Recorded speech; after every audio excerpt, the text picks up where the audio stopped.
오늘 찾으신 분들과 가정에서 예배드리시는 모든 분들이 살아계시는 하나님의 축복이 함께 하시기를 주의 이름으로 축원합니다. 우리가 5주간에 걸쳐서 예수님의 공약 배웠죠.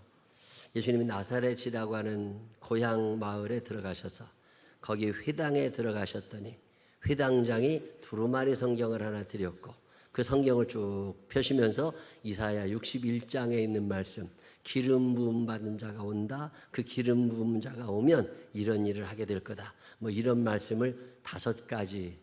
첫 번째가 뭐였죠?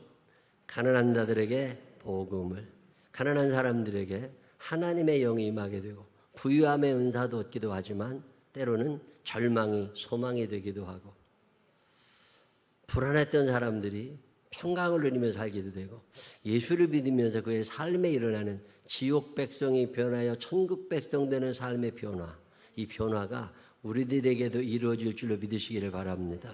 예수를 믿으면 그런 변화들이. 두 번째가 포로된 자에게 자유를. 내 안에 선을 행하고 싶은 의지도 있지만 죄 가운데 나를 끌어가려고 하는 마귀의 강한 묶임이 있습니다. 이 마귀가 나를 자꾸 강하게 지옥으로 끌어가려고 할 때 과감하게 예수 그리스도를 의지해서 선을 행하며 살아갈 수 있는 것, 선한 의지로 살아가는 것, 포로된 자에게 자유를. 이 자유함이 여러분에게도 주어질 수 있음을 믿으시기를 바랍니다. 세 번째가 뭐였죠? 눈먼 자에게 다시 보게 함을. 시력의 문제가 아니라 시각의 문제가 될 거다. 예수를 믿으면 생각이 변하는 게 정상이에요. 예수를 믿고 났는데도 생각의 변화가 일어나지 않으면 그 사람 문제가 있는 사람이고 잘못 믿고 있는 거거든요. 눈먼 자에게 다시 보게 함을.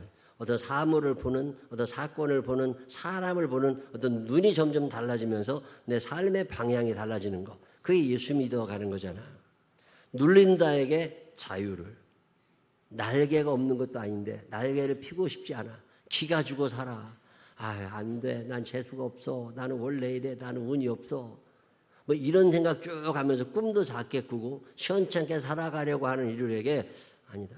예수님이 나를 얼마나 사랑하시는지, 그분이 나를 이 땅에 보내실 때 가지셨던 하나님의 생각이 얼마나 크신지를 예수 그리스도 안에서 점점 깨닫게 되고 삶의 방향이 바꿔져 가는 것. 예수를 믿는다고 하는 건 갑자기 어떤 일이 나에게 일어나는 게 아닙니다. 서서히 내 삶의 모양이 달라지고 생각이 달라지고 언어가 달라지고 표정과 인상이 달라져 가면서 내 안에 어떤 변화가 일어나는 거거든요. 이 변화가 일어나면서 내 주변에 있는 사람들이 나를 알아보죠. 그리고 내가 얘기하죠. 나 옛날엔 이랬잖아. 우린 알지 않니? 너 우리 옛날에 얼마나 이렇게 우울했는지 알잖아. 근데 나 지금 그렇지 않아. 왜? 내 안에 예수님이 계셔. 내가 예수를 믿어. 그러면서 내 안에 주셨던 그 은혜들을 1년 지나 2년 지나 3년 지나 4년 지나 쌓여져 있는 그 많은 은혜들을 전파하는 것. 주의 은혜의 해를 전파하게 하려 하십니다. 여러분 예수를 믿고 내게 일어난 변화들을 자랑할 수 있는 믿음의 사람들이 되시기를 주의 이름으로 축원합니다. 예수님이 그런 일을 하실 거라고 쫙 기가 막힌 일이 일어날 거다 쫙 얘기를 했어요. 자, 제가 5주 동안에 잘하지도 못하는 설교를 열심히 했단 말입니다. 어떤 분이 이렇게 은혜를 받았습니다. 어떻게 감사합니다. 뭐 이런 반응, 리액션이 있잖아요. 자, 예수님이 이 명설교를 하신 다음에 그 나사렛 고향 사람들이 했던 어떤 반응, 그게 오늘 성경 본문이 얘기합니다. 오늘 예수님이 말씀을 참 잘 전하시고 꼭 필요한 말씀을 전하셨어요. 근데 그때 일어난 반응이 어땠느냐? 자, 22절은 이렇게 말합니다. 그들이 다 그를 증언하고, 그들은 나사렛 고향 마을 사람들이에요. 그 고향 사람들이 예수님이 오셨다는 거 다 알고 모여가지고 그 입으로 나오는 바 은혜로운 말을 놀랍게 여겨. 그 말씀을 듣고 은혜를 받은 게 아닙니다. 놀랍게 여겼다고 하는 히라보 원어의 뜻은 신기한 듯이 바라봤다 그 말이에요. 제 학교 안 다녔는데 어떻게 저런 걸 알았지? 이거 어떻게 알았지? 신기한 듯이 바라봤다는 거예요. 그러면서 하는 말이, 이 사람이 요셉의 아들이 아니냐. 저 목수인데 왜 저런 얘기를 할 수 있는 거지? 신기하게 아주 놀랍게 받아들이고 있었고, 그것에 대해서 예수께서 그들에게 이르시되 너희가 반드시 의사야 너 자신을 고치라 하는 속담을 인용하여 내게 말하기를 우리가 들은 바 가버나움에 행하기를 내 고향 여기서도 행하라 하리라. 이 본문을 메시지 성경이 아주 정확하게 번역합니다. 다시 한번 읽어볼게요. 예수께서 어찌나 말씀을 잘하시는지 보고 듣던 사람들이 모두 놀랐다. 그래서 은혜를 받았다. 이게 아니라 그 다음 접속어가 뭐예요? 그러나 한편으로는 이렇게 말했다. 이 사람이 우리가 어려서부터 알던 요셉의 아들이 아닌가. 그러면서 뭐라고 그래요? 예수께서 그들에게 뭐라고 얘기를 하시냐면 너희는 의사야. 가서 내 병이나 고쳐라. 네 문제 먼저 해결해야지 하는 속담을 인용해서 네가 가버나움에서 한 일이 있다던데 그것을 여기 내 고향에서도 해보아라 할 것이다. 하지만 내가 너희에게 해줄 말이 있다. 예언자는 자기 고향에서 환영받지 못하는 법이다. 엘리야 시대에 3년반 동안 가뭄이 들어 기근으로 땅이 황폐해졌을 때에 이스라엘에 과부가 많았으나 시돈의 사렙다에 사는 과부에게만 엘리야가 보냄을 받지 않았느냐. 또 예언자 엘리사 시대에 이스라엘에 나병 환자가 많았으나 깨끗함을 받은 사람은 시리아 사람 나만뿐이었다. 회당 안에 있던 사람들 모두가 그 말에 화가 났다. 그들은 예수를 내몰아 동네 밖으로 쫓아낸 다음 동네 끝에 있는 벼랑으로 끌고 가서 그를 밀쳐 죽이려고 했다. 그러나 예수께서 그들에게서 벗어나 자기 길을 가셨다. 자, 이 성경을 읽다 보면 이해가 안 되는 거예요, 지금. 예수님이 말씀을 전하셨어요. 그러면 아멘, 할렐루야 뭐 이랬으면 좋은데 화가 났어. 그 말씀을 듣고. 그리고 나서 예수님을 쫓아내려고 벼랑 끝에까지 몰고 갔어요. 자, 이런 일이 왜 일어났느냐는 거죠. 오늘 성경을 이해하시기 위해서 여러분이 기억하셔야 되는 단어가 가버나움입니다. 자, 지금 나사렛이라는 동네, 옆 동네가 가버나움이에요. 예수님이 가버나움에 먼저 가셨습니다. 가버나움에서 어떤 일을 행했어요? 그 어떤 일을 행하셨던 일을 나사렛 사람들이 들었어요. 그러면서 야, 그래? 예수라는 사람이 가버나움에서 그런 일을 했으면 우리한테 오면은 더 잘해주겠지. 뭐 이런 생각을 하는 거예요. 고향 사람이니까. 그러면 의사야, 네 병을 먼저 고쳐야 되는 것처럼 내 가버나움에서 했던 일을 나사렛에서 더 잘해야지. 자, 가버나움에서 어떤 일이 일어났던 거예요? 자, 마태복음 8장 10절에 예수께서 들으시고 놀랍게 여겨 따르는 자들에게 이르시되 내가 진실로 너에게 이르노니 이스라엘 중 아무에게서도 이만한 믿음을 보지 못하였노라. 11절에 보면 이렇게 나옵니다. 예수께서 백부장에게 이르시되 가라 내 믿은 대로 될지어다 하시니 그 즉시 하인이 나으니라. 이게 무슨 얘기냐면 예수님이 가버나움에서 백부장, 이방인 백부장의 종을 고치십니다. 그의 병명을 묻지 않으셨어요. 그냥 그 병을 고쳐주셨다고. 또 베드로의 장모가 열병으로 앓고 있습니다. 그때 가서 베드로의 장모를 고치셔요. 마태복음 8장 14절 예수께서 베드로의 집에 들어가사 그의 장모가 열병으로 앓아누운 것을 보시고 그의 손을 만지시니 열병이 떠나가고 여인이 일어나서 예수께 수종들더라. 이제 몇 주 지나면 우리가 또 이 말씀을 다시 한번 배울 겁니다. 귀신에 눌려서 우울하고 두려워하고 불안하게 사는 사람들에게 귀신을 쫓아주시고 평강을 주셔요. 자, 마태복음 8장 16절 저물매 사람들이 귀신 들린 자를 많이 데리고 예수께 오거늘 예수께서 말씀으로 귀신들을 쫓아내시고 병든 자들을 다 고치시니. 그래도 어떤 일이 일어났느냐? 18절에 예수께서 무리가 자기를 애워싸는 것을 보시고 건너편으로 가기를 명하시니라. 병을 고쳐주고 귀신을 쫓아내주고 사람들이 너무 많이 온 거야. 너무 많이 와가지고 예수님이 다른 사역을 못 하시게 되니까 그 마을을 그냥 떠나셨다고. 이 얘기를 나사렛 사람들이 들었어요. 그러면서 무슨 얘기를 하느냐면 너 가버나움에서 병자들 10명 고쳤다면서 그럼 우리 동네 와서는 20명은 고쳐줘야지. 너 가버나움에서 귀신 들린 사람 5명 귀신 쫓아내줬다면서 그러면 우리 동네 와서는 10명의 귀신을 쫓아내줘야지. 그러면 사람들이 다 모인 거예요. 다 모였는데 예수님이 그 많은 사람들 앞에서 병을 고치신 게 아니잖아요. 그 많은 사람들 앞에서 귀신을 쫓아내신 게 아니라 말씀을 전하신 거예요. 말씀을 전하시고 났더니 이 사람들이 화가 났다는 거예요. 왜 병을 안 고쳐? 왜 귀신을 안 쫓아내? 만약에 예수님이 그곳에 가셔서 병을 고치시고 귀신을 쫓아내고 무슨 돈 버는 비결을 가르쳐 주셨으면 환호성을 질렀겠죠. 근데 전혀 반대의 일이 일어난 거예요. 이게 왜 이렇게 됐을까? 여러 가지 이유가 있습니다. 오늘 우리가 교회를 나와요. 교회를 나와서 예수를 믿으면서 부자 되기를 원하고 병고침 받기를 원하고 애들이 잘 되기를 원하고 어디가 당첨이 되고 취직이 되고 뭐 좋은 소식이 많이 들렸으면 좋겠는데 그거는 다 똑같은 마음입니다. 자, 그런데 나사렛 사람들과 우리들에게 어떤 차이점이 느껴지지 않는다면 우리는 앞으로 20년, 30년 교회를 다니고 예수를 믿어도 역시 나사렛 사람들처럼 아무런 기적도 경험하지를 못하게 되는 거죠. 자, 이 나사렛 사람들에게 무슨 문제가 있는 거예요? 왜 예수님이 그곳에 가셔서 아무런 일도 일으켜 주지 않으셨을까요? 많은 이유가 있습니다. 근데 그 중에 하나의 이유가 뭐냐면 믿음이라는 거예요. 하나님의 기적, 하나님의 역사는 반드시 믿음과 함께 걸어가게 되어 있습니다. 믿음이 없이는, 자, 히브리서 11장 6절이 그 말이거든요. 믿음이 없이는 하나님을 기쁘시게 하지 못하나니 하나님께 나아가는 자는 반드시 그가 계신 것과 또한 그가 자기를 찾는 자들에게 상 주시는 이심을 믿어야 할지니라. 기적의 전제 조건이 믿음이라고. 그럼 믿으면 역사가 일어나거든요. 자, 지금 백부장의 종을 고치셨습니다. 백부장의 종을 고치셨는데 예수님이 그냥 고치신 게 아니죠. 그러면서 백부장이 뭘 칭찬하세요? 이만한 믿음을 보지 못했다. 너의 믿음 때문에 너의 종이 고침을 받을 거다. 베드로의 장모도 귀신 들린 사람들, 자, 가버나움 사람들, 결국 가버나움 사람들도 대단한 사람들은 아니거든요. 나중에 예수님께 욕 많이 먹는 사람들입니다. 이 가버나움 사람들조차도 가지고 있는 믿음을 나사렛 사람들은 믿음이 없는 거죠. 자, 이 사람들이 누구예요? 여기서 말하는 믿음이 뭐예요? 여러분, 교회를 지금 20년, 30년, 10년 이상 다닙니다. 5년, 2년, 3년 다닙니다. 그럼 우리에게도 어떤 믿음이라는 게 있을 텐데 무슨 믿음이냐는 거야. 이게 예수님에 관계된 믿음이거든요. 그분을 내가 뭐라고 고백하느냐는 거죠. 나와 예수님의 관계를 지금 묻고 있는 거예요.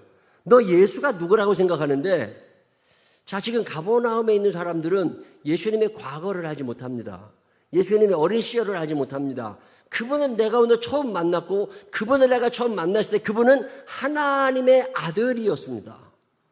그분은 하늘로부터 기름 부음 받은 자였고 그는 세례 요한이 추천한 사람이었고 그분은 하나님의 영이 함께 하시는 하나님의 영의 지배를 받는 분이 예수님이셨던 거죠. 그분을 믿은 거예요. 당신은 우리 사람이 아니라 하나님이십니다. 예수님의 신성, 예수님의 거룩하신 예수님의 능력, 이걸 믿은 거죠. 그 믿음이 오직 의인은 믿음으로 말미암아 살리라. 예수를 믿으니까 그 믿음이 역사를 만들어 간 거잖아요.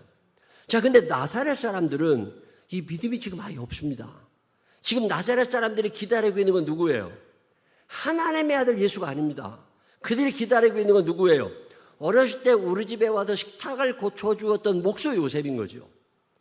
그의 아버지도 목수이었고 그의 어머니 마리아는 우리 곁에 같이 살아가고 있고 그의 동생들도 우리와 함께 살아가고 있는 그 친척, 그 친구, 그 후배, 그 선배, 그 가까운 예수를 찾는 거죠. 이 예수가 아무리 와도 목수 예수는 기적을 일으킬 만한 능력이 없습니다. 같은 예수님이시지만 가버나움 사람들이나 적어도 이방인 백부장은 예수님을 하나님의 아들로 인정하고 하나님의 아들이신 그분 예수의 신성을 높이 평가하고 있는 거죠. 그리고 절대적으로 그분을 의지합니다. 반면에 나사렛 사람들은 예수님의 신성을 부인하잖아요. 내가 저 알아. 알기는 뭘 알아요? 예언자들이 고향에서 환영받지 못한다고 예수님이 말씀하시는 이유가 뭐예요? 자, 고향 사람들은 그 예언자가 깐난쟁이였을 때, 유치원 다닐 때, 초등학교 다닐 때, 중학교, 고등학교를 다니던 시절에 있었던 그 예언자를 알고 있습니다. 이 예언자가 고향을 떠나서 대학에 다니면서 신학대학을 갔다, 대학원을 갔다, 목회를 했다. 그러면서 그가 얼마나 많은 공부를 했고 기도를 했고 노력을 하며 오늘 자기를 만들어 갔는지 이 과정은 다 없어진 거예요. 그리고 그 옛날 예언자만, 그 옛날 고등학생만, 그 옛날 중학생만 생각합니다. 자, 능력이 나타나겠어요? 능력이 나타나질 않는 거죠. 참 신기한 일은요. 똑같은 사람이 똑같이 안수기도를 하는데 동남아시아에 가서 안수기도하고 예배를 인도할 때는 그 사람들이 병이 나아요. 근데 왜 한국에서는 안 될까요? 무슨 차이가 나는 거예요? 사람의 차이가 아니라는 거죠. 이 사람을 어떻게 받아들이냐라고 하는 믿음의 차이인 거죠. 지금 나사렛 사람들은 목수 예수를 바라보고 있습니다. 지금 나사렛 사람들은 요셉의 아들 예수를 바라보고 있어요. 너 가버나움에서 10가지 기적 10명을 고쳤다면서 그럼 우리들은 20명 고쳐야지. 자, 고치지 못하시는 게 아니에요. 고칠 능력은 있지만 이 능력은 예수님에게서 무조건 나오는 게 아닙니다. 아무리 비가 쏟아져도 아무리 물이 쏟아져도 내가 담을 그릇이 돼야 되잖아요. 이걸 믿음이라고 그럽니다. 이 믿음이 없으면 하나님을 기쁘시게 할 수 없고 믿음이 없으면 상급이 나오질 않는다는 거죠.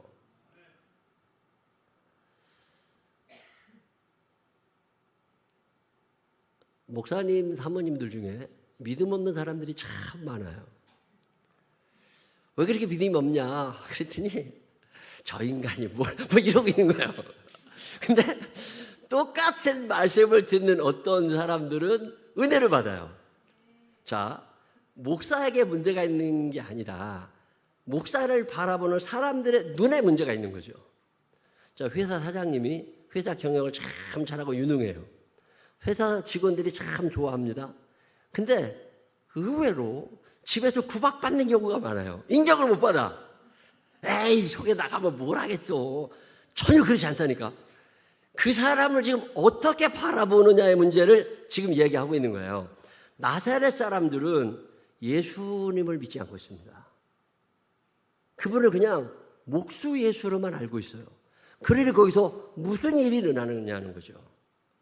예수님이 예를 드십니다. 엘리야 시대, 그때 3년 밤 가뭄이 들고 물도 없고 먹을 것도 없던 그때 엘리야가 저 사르밧 땅에 가서 그 사렙다 과부에게 거기서 3년을 얻어먹고 사는데 덕분에 그 집도 잘 살아.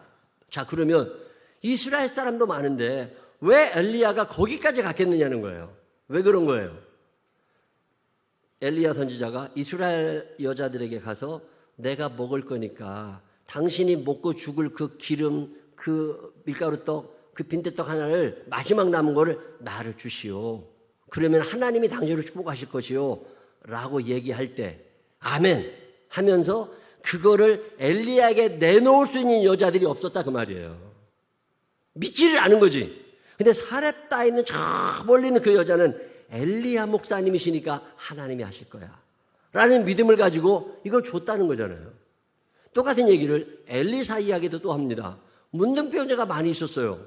문둥병자들이 많이 있을 때 아무도 고침받지 못했는데 저 이방 나라 사람 나만이라는 사람 하나만 고침을 받습니다. 그 사람이 어떻게 고침받아요? 요단강에 가서 7번 목욕해.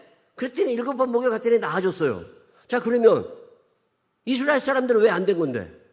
이스라엘 사람들은 왜 안 됐어요? 그 요단강 내가 어렸을 때부터 오줌 싼 데야. 그 요단강 내가 옛날부터 에이 거기 간다고 무슨 일이 일어나. 이런 생각을 하게 되는 거죠.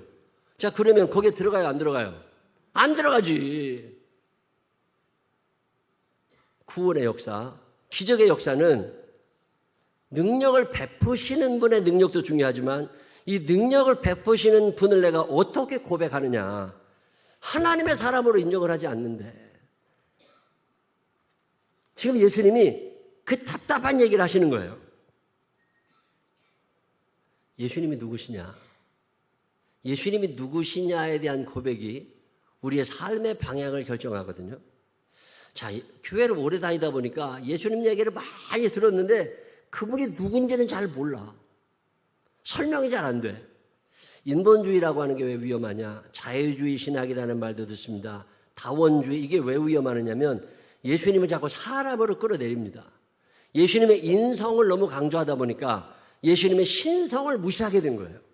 그분이 얼마나 능력이 되신 분인지, 그분이 얼마나 전능하신 분인지, 그분이 얼마나 우리를 사랑하시는지, 우리에게 얼마나 많은 것들을 해주고 싶어 하시는지 우리가 모르는 거예요. 자꾸 내 머리를 쓰다가 안 되니까 그때 좀 부탁하는 정도. 그것 갖고는 안 된다는 거잖아요. 지금 나사렛 사람들은 적어도 예수님이 하나님의 아들이시라고 하는 믿음 자체가 없어요. 그분의 신성을 인정하지 않습니다. 그러니 그 사람들에게 무슨 능력이 나타나요? 아무런 능력도 안 나타나죠. 저는 아주 깜짝깜짝 놀랄 때가 많아요. 어떤 문제가 하나 생기면 기도를 하지 않겠습니까? 그런 문제를 놓고 기도하다 보면 내 머릿속에서 나올 수 없는 답들이 나와. 자, 내 머릿속에서 나올 수 없는 답이 나온다는 말은 내 생각이 아니라는 거예요. 내 안에 계신 성령께서 강제로 나를 열어주시는 거죠. 왜? 내가 그분의 전능하심을 의지하니까. 내가 그분의 전능하심을 고백할 때 그분이 내 안에서 역사하시는 거거든요. 우리는 이 믿음이 아예 안 생겨. 에이, 뻔한 거 내가 다 아는데 저 사람 내가 이래서 안 된다는 거잖아요. 예수님이 누구시냐? 키에르케고르라고 하는 사람이 애들 동화같이 설명을 했습니다. 왕자님이 사냥을 나갔다가 어떤 일이 일어나서 시골 마을에 들어가게 됐고 거기서 어떤 여자를 만나서 사랑하게 됩니다. 근데 그 여자가 왕자라는 걸 알게 됐어. 그리고 나서는 못 만나. 왜? 자기는 평민이야. 궁에 가서 살 수가 없어. 이거는 이루어질 수 없는 사랑이야. 이거는 속만상해. 이건 안 돼. 그래서 포기하고 떠나갑니다. 이 왕자는 너무 속상해. 그 여자랑 같이 살고 싶어. 그래서 어떻게 해요? 왕자를 포기합니다. 왕자를 포기하고 그 여자가 사는 마을에 다시 가서 거기서 방앗간 같은 걸 하나를 인수해서 거기서 방앗간에서 일을 하면서 거기서 살면서 그 여자를 다시 만납니다. 그리고 거기서 같이 살다가 그 여자는 결혼을 해서 살다가 그리고 다시 그 여자를 이제는 신분이 달라졌어. 신분이 달라졌어. 그래서 그 사람을 데리고 궁으로 돌아옵니다. 예수님이 누구시냐? 하나님의 아들이신데 사람을 너무 사랑하셔서 이 땅에 사람의 몸을 입고 오셔서 사람들과 더불어 살아가시고 사람과 더불어 살다가 다시 우리의 이 생명을 가지고 하늘로 올라가신 분이라고 키에르케고르가 설명을 한 거거든요. 근데 우리들은 요즘에 예수님의 신성, 그분이 하늘에서 오셨다는 건 잊어버리고 그분이 오늘 사람으로 사셨다는 것만 기억하는 거야. 인본주의, 착해야 돼, 어떻게 해, 이거 아닌 거거든요. 자, 예수님이 누구시냐라고 물을 때 그분이 너는 내 사랑하는 아들이요 내 기뻐하는 자라. 누가복음이 강조하고 있는 거거든요. 마가복음 1장 1절에 하나님의 아들 예수 그리스도 복음의 시작이다. 예수님이 누구시냐면 그분은 분명 사람의 몸을 입고 이 땅에 오셔서 우리와 같은 분이시기는 하지만 그의 근본은 신성, 하나님이심을 기억하시기를 바랍니다. 나사렛에서 왜 기적이 일어나지 않느냐? 그분을 사람으로만 본 거예요. 오늘 우리도 마찬가지입니다. 교회를 오래 다니다 보면 예수님이 사람인 줄 아는 사람들이 많아져요. 예수님 얘기를 하도 많이 들으니까. 근데 예수님이 누구신지에 대한 정확한 고백이 없으면 아무런 역사도 일어나지 않습니다. 여러분 살아가는 날 동안에 예수님이 누구신지를 정확히 알아. 그분의 거룩하심, 그분의 신성, 그 창조주심을 믿음으로 고백하면서 그분 앞에 엎드리고 그분 앞에 무릎 꿇고 그분을 높이면서 그분의 역사를 경험하게 되는 여러분 되시기를 주의 이름으로 축원합니다. 제가 아는 목사님 한 분은 지난주에 같이 밥을 먹는데 이분은 밥을 먹고 같이 짧은 시간 있는데요. 목회를 참 잘하시는 분이거든요. 입만 열면 성령님이야. 성령께서 이렇게 해주셨대. 성령께서 이렇게 해주셨대. 그러면서 자기와 함께 하시는 성령님, 아침부터 저녁까지 자기를 인도하시는 성령님을 끊임없이 이야기합니다. 근데 그런 분들을 만날 때마다 참 세상은 넓고 고수는 많다고. 정말 고수야. 참 대단하죠. 우리 교회에 이런 고수들이 많아지게 되시기를 바랍니다. 나사렛 사람들이 병 고침을 받지 못합니다. 교회를 오래 다녀도 나사렛 사람같이 예수를 믿는 사람들은 그의 삶에 기적이 일어나질 않아요. 왜 그러는 거냐면 바라보는 방향이 너무 달라요. 지금 예수님이 바라보고 계시는 방향은 하나님의 나라입니다. 지금 나사렛 사람들이 너무 귀하니까 이 내 귀한이 어렸을 때부터 같이 보고 자란 이 사람들을 다 데리고 천국에 가고 싶으신 거야.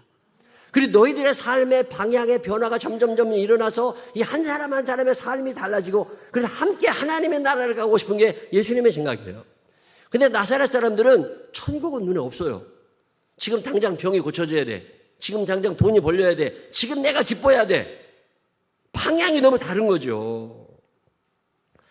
대한민국이라고 하는 나라의 교회들이 쇠퇴하고 있습니다. 뭐 규정사실처럼 점점 줄어들어가고 교인들이 점점 이게 왜 이러는 거냐라고 물으면 본질에서 벗어나 있는 거죠. 예수님이 바라보시는 그곳을 내가 바라보고 그곳을 향하여 교인들이 가야 되는데 예수님이 바라보시는 천국, 하나님의 나라, 바른 삶, 하나님 사랑, 이웃 사랑 아주 기본적인 것이 없어지고 자기 사랑에 빠져 있는 거예요. 예수를 믿었는데 그의 삶에 변화가 일어나지 않은 거죠. 이건 단지 우리들의 이야기만 아닙니다. 사도행전 1장에 보면 예수님을 따라다니던 12제자들도 똑같았어요. 예수님이 부활하시니까 와 예수님이 살아나셨다. 이제 저 예수님을 십자가에 못 박은 저놈들 다 잡아 죽이고 우리가 다시 나라를 세우자고. 그러면서 예수님을 만나서 뭐라고 그래요? 나라를 회복하심이 언제입니까? 우리가 언제 저놈들 다 때려부시고 우리가 다시 나라를 만들겠습니까? 그때 예수님이 뭐라고 그러세요? 그런 게 내가 하려는 게 아니다.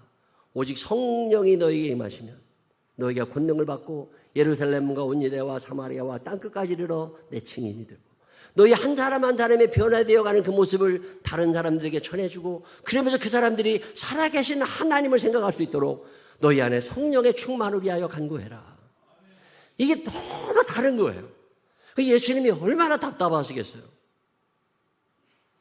애들을 키우다 보면 속 터질 때가 있죠. 뭔 얘기를 해도 못 알아들어. 그럴 때마다 탄식하시는 하나님의 마음을 생각해 보셔. 아이고, 나보면 하나님도 이런 마음 드실까? 아이고.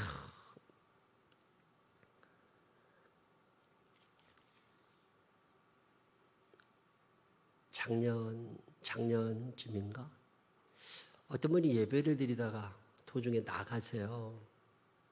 왜 나가지? 그래서 궁금해가지고 전화를 했습니다. 그랬더니 사람이 많아지면 두렵대요. 사람 많은 곳에를 못 가게 됐대요. 공황장애가 시작이 됐어요. 병원에 찾아다니고 약을 먹는데 치료가 되지 않는데 예배를 드려볼까 하고 왔는데 사람이 점점 오니까 무서워서 나가게 된대요. 그래서 목사님 혹시나 제가 나가도 놀라지 마세요. 지하철을 못 탑니다. 대중교통을 이용하지 못해서 회사를 바꿔야 되고 마음이 너무 불안하니까 미래가 너무 답답하니까 이 병에 교회는 오래 다녔지만 예수님을 잘 알지 못한 거죠. 기도한다. 기도하자. 꾸준히 기도합니다. 매일마다 기도하죠.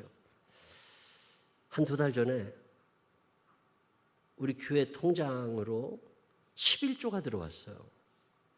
한 번도 11조 한 적이 없는데 이게 웬일이냐. 내가 얼마나 놀랐겠어요. 그 다음 달에 또 들어왔어. 전화를 했습니다.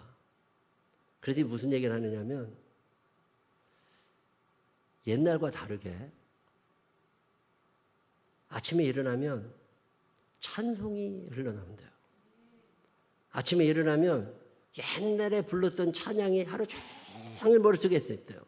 그러면서 그 두려움이라는 게 점점 줄어들어가고 예수님이 점점 커지기를 시작한다는 거예요. 그러면서 목사님 이제 교회 또 나갈 수 있을 것 같다고.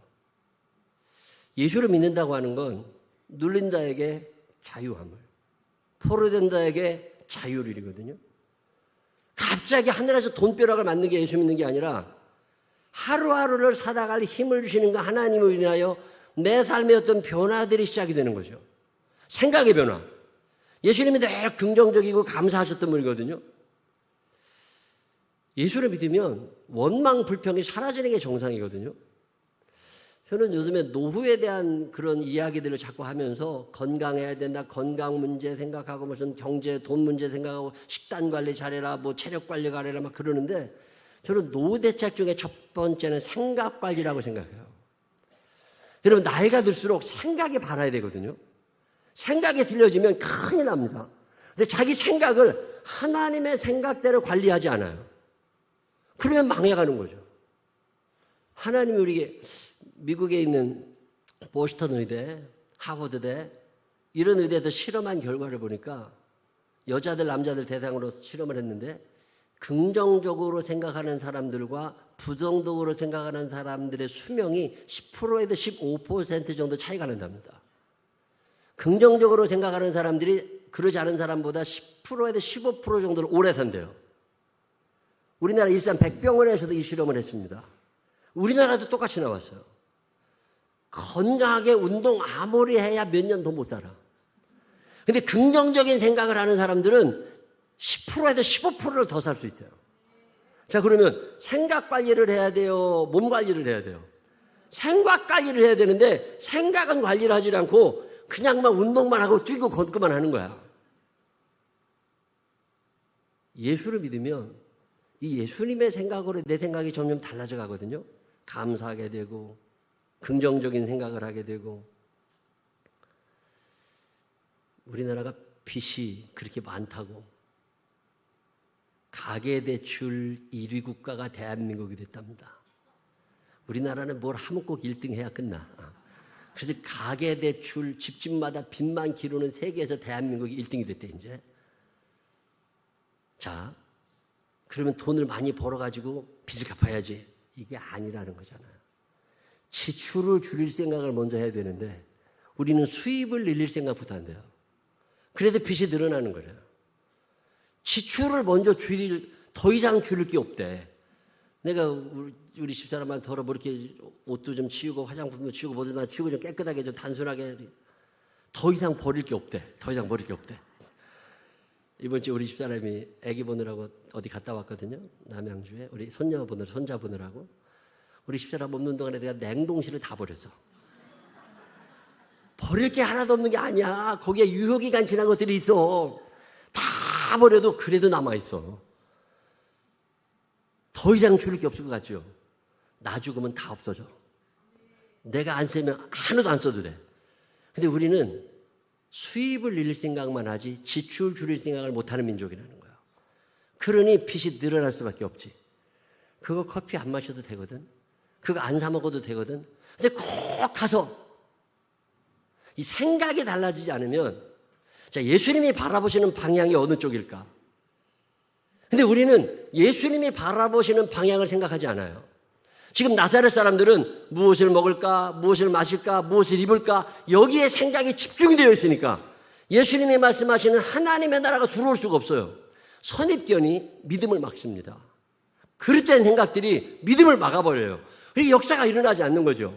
자, 혹시나 여러분들 중에 교회를 다닌 지 10년, 20년, 30년이 지나서도 나에게는 아무런 역사가 일어나지 않느냐? 간단한 이유가 거기에 있습니다. 내가 예수님을 어떻게 생각하느냐, 그분과 나와의 믿음의 관계가 어느 정도 이어지겠느냐를 한번 생각해 보셔야 돼요. 또 하나는 예수님이 바라보시는 그곳을 내가 바라보고 있나? 예수님이 바라보시지 않는 것을 내가 바라보고 있다면 역사는 일어나지 않습니다. 참 묘한 일은 예수님이 바라보시는 그것을 내가 바라보고 그분의 뜻이 나를 통하여 이루어지기를 기도하면서 그 믿음으로 예수님의 신성을 인정하고 주님 당신이 해주셔야 됩니다 라고 기도하며 매달리고 나아갈 때 정말 생각지도 않았는데 다른 문제들이 풀려나가요. 이게 1+5이라는 게 이런 거죠. 먼저 그의 나라와 그의 의를 구하고 살아갔더니 이 모든 것들을 더하여 주시는 거잖아요. 지금 나사렛 사람들은 이 비결을 알지 못하고 눈에 보이는 것만 지금 찾고 있어요. 오늘 이 어리석은 나사렛 사람들 같은 사람들이 우리 생명나무 교회는 없게 되시기를 주의 이름으로 축원합니다. 우리가 예수를 믿어도 잘 믿어야지. 나사렛 사람처럼 예수를 믿어서는 아무런 역사가 일어나지 않습니다. 우리 살아가는 날 동안에 그분이 어떤 분인 줄 알고 그분을 높이고 왕이신 나의 하나님을 높이고 존중하고 그분의 말씀에 순종하고 그분의 생각이 나의 생각이 될 때 그때 주시는 하나님의 은혜가 여러분의 삶을 채우게 되시기를 주의 이름으로 축원합니다. 기도하십시다. 하나님 아버지, 나사렛 사람은 아닙니까? 내가 무엇을 먹을까, 입을까, 마실까는 염려하고 주님이 이렇게 해주셔야지 목수 예수만 바라보고 있는 우리들은 아닙니까? 하나님의 아들 그 예수를 내 마음의 주인님으로 모시며 살게 해 주시어서 그분이 주시는 지혜가, 그분이 주시는 능력이 우리에게도 나타나게 하여 주옵시고 예수 믿는 재미가 느껴지게 하시고 예수님이 나에게 이렇게 해주셨다고 간증할 수 있는 사람도 있게 하여 주시옵시고 예수님이 바라보시는 것을 나도 바라볼 수 있는 믿음의 사람들이 되게 하여 주옵소서. 더하여 주실 축복을 기대하며 예수님 거룩하신 이름으로 기도드렸습니다. 아멘.